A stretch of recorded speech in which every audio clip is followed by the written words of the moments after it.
What's up, guys? I hope all is well. It's Saturday night and it's nice and cool where I am. So, I want to tell you about an experience I had yesterday. I I needed to do an MRI. So, I had been asking persons around about you know, MRIs if they'd ever done it, and yes, some people told me about the little chamber that you have to go into and all of that and stuff. Well, I went to the place and I sat and waited until it was my turn. And when it was my turn, they called me into a hall where they had cubicles, and the lady gave me a basket and a gown that has 3 arms. So you put your hand through one, and you put your other hand through another one, and then you put it through the other one. So you're totally wrapped up. So I had to take off all my clothing and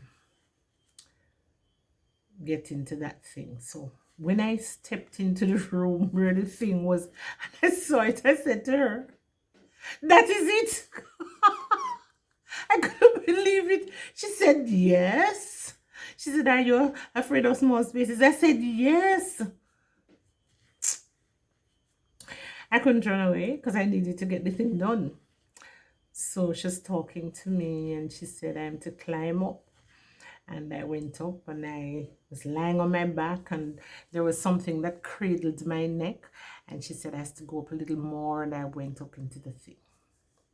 And then she started to tell me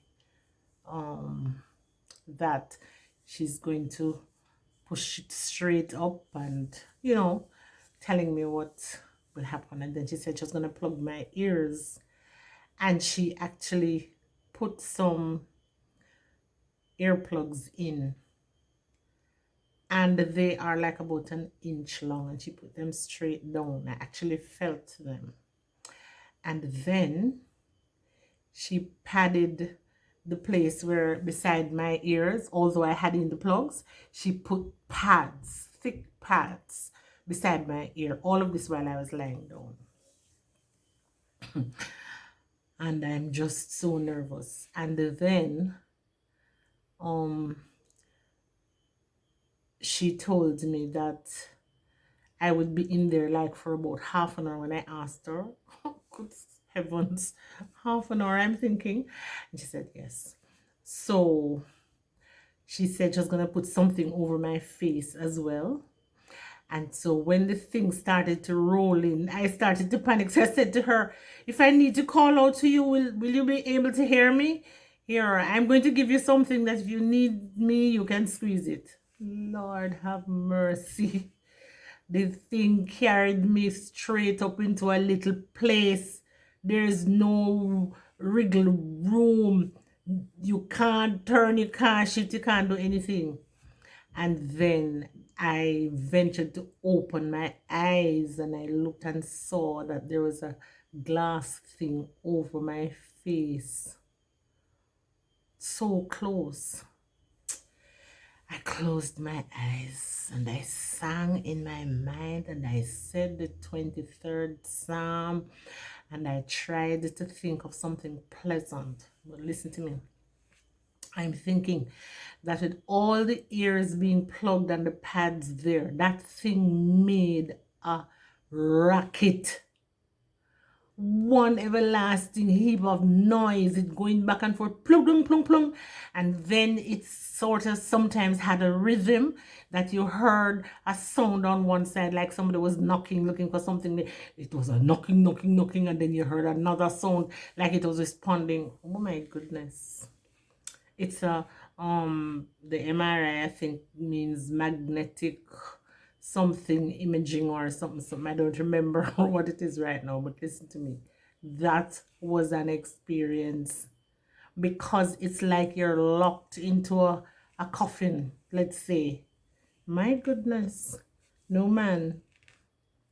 And I was there and I was there, and after a while I felt a sensation as though I was floating back and forth, back and forth. So I was wondering whether the thing was taking me back and forth.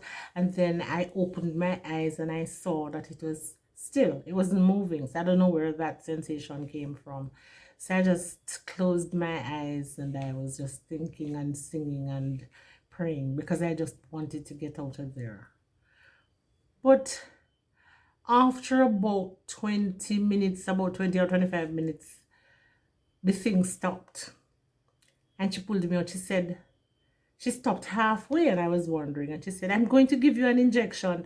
I nearly lose my mind because who is afraid of injections like me? But I'm so into a cocoon, as it were. I can't do anything. So she says she's going to give me an injection. I said, an injection? Why? She said, because I've had cancer, and because of that, they want to lighten up the veins so that they can see what is happening in there, if anything is coming back, that kind of thing. Because I was having some serious dizziness one morning, I had to call for help because I thought I was pitching down. It was a terrible feeling. I can't explain it. And I was taken to the doctor, and they took my pressure. It was fine. I took it before I went and it was very high. And then when I went, by the time I got to the doctor, it was very, very good, very good. And when the nurse had taken my oxygen, she said my saturation was like 89. And I'm thinking, but I've never had that kind of reading for oxygen ever before. And so when I went into the doctor's office now and he did it, he said, but you have a 99% saturation. And I said, that's more like it because I've never, but I think though that hers wasn't working because I remember when she had put it on my finger, it hadn't started and she had to come back and tap it. She said something about things not working or whatever. But anyways, that was, I don't think was working. And I was very concerned about that. And so the woman, back to the story of the MRI, the lady gave me the injection. She said that they wanted to brighten up my veins to see what is going on, yes. And she gave me the injection and she said I'm going to remain in there for another maybe 7 minutes or so. And I'm in there waiting. I don't know what time is going by. It seemed like forever. And then all of a sudden, there was silence. I didn't hear anything else. And she said, we're done. And the thing just slid right out very slowly as it went in, and as slowly it came out as slowly. And she said, I can come off the thing. And I had to put back on my clothes, and she's done with me. But let me tell you something. There's something. I pray to God I don't have to go into anything like that again to do anything. It is, when I did the CT scan, it is almost similar. The difference though is that the machine, the CT scan, when I did the CT scan, that machine is like a dome. It's really open. There's lots of space and you can see out in front of you and you can see behind you. I had to hold my hands behind me for a long time and they said I shouldn't shake. But it really was not so frightening like this MRI thing. Pray you don't have to have an MRI done. I'm not trying to scare anybody. I'm just telling you about the experience I had. I didn't like it one bit, but God is good. So I await the results and pray that everything will be fine. And I pray that anybody who's listening to this won't have to do an MRI. I never liked it at all. It was an experience. Yeah. Well, thank you for watching. Remember to like, share, subscribe, hit the notification bell, and leave me a comment if you will. And I'll see you next time. Have a good one. Bye.